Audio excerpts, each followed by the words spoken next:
This is Neil from EA Media.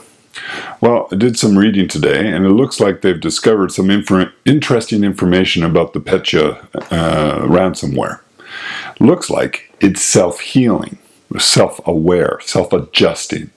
So I thought I'd make this video about that and what's going to be happening with regards to malware. Okay, you knew this day was coming. Some researchers have found some learning-based code in the Pecha malware. If that's true, then there are some things that we, as security professionals, need to understand and change moving forward. Basically, what researchers looking at Petya found was a change pattern. First, what they found was that Pecha was looking for pieces of code in the hard disk, and what it does changes based on what pieces of code it finds. The article only mentions two pieces of code, axp.exe, which is an executable associated with Kaspersky Labs products, and for the vulnerability known as Eternal Blue, which is associated with a Windows SMB exploit. With regards to the axp.exe file from a Kaspersky, Pecha then overwrites the master boot record. For those that aren't aware, the master boot record is a map of where the operating system is located and used to point to how to boot up the computer. If the master boot record isn't in place, then there isn't a pointer saying how to start up the computer, and the computer will hang. There are also two files that are looked for, both of which are used by Symantec. But the researchers aren't yet able to determine how Pecha changes how it acts when it finds these two files. So what can we learn from this?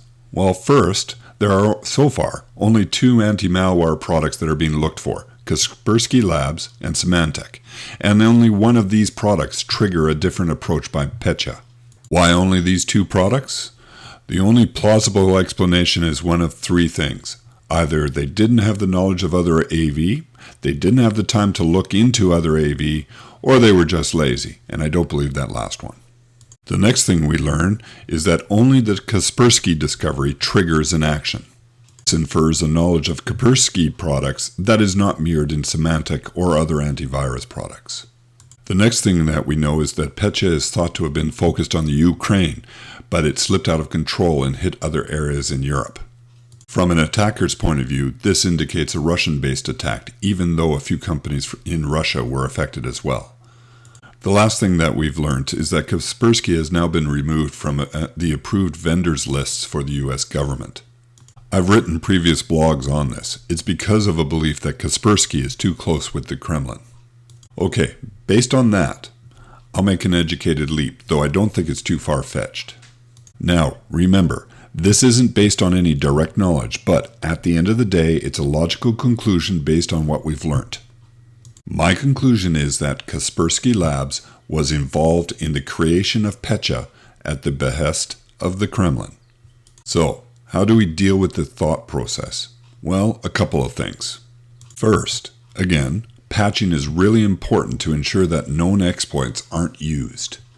Next, if you have an option, don't use Kaspersky Lab products.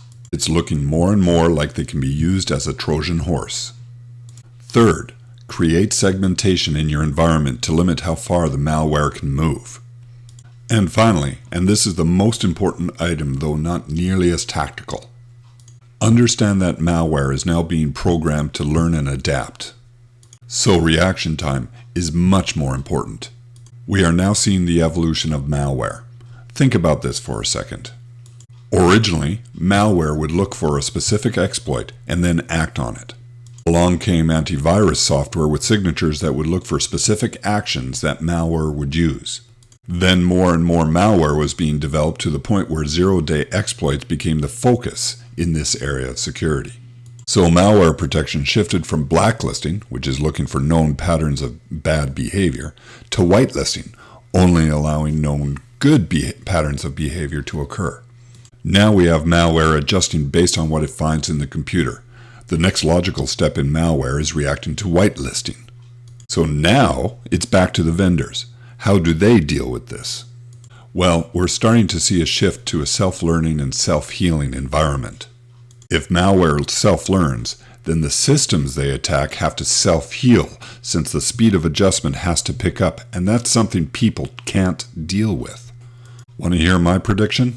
I believe that security products will start to communicate back to a SIEM, and then the SIEM will trigger updates and changes in the environment based on implemented policy. And that, folks, is how the weaponization of the cyber environment is going to end up being fought. Well, that's it, folks. Hope that helps. If you want to see any other videos, please go to our YouTube channel.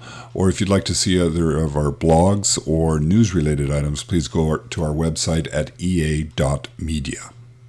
And if you do go to our YouTube channel, please remember to subscribe. It helps grow the community around EA Media. Well, thanks, and that's about it. Until next time, this is Neil from EA Media.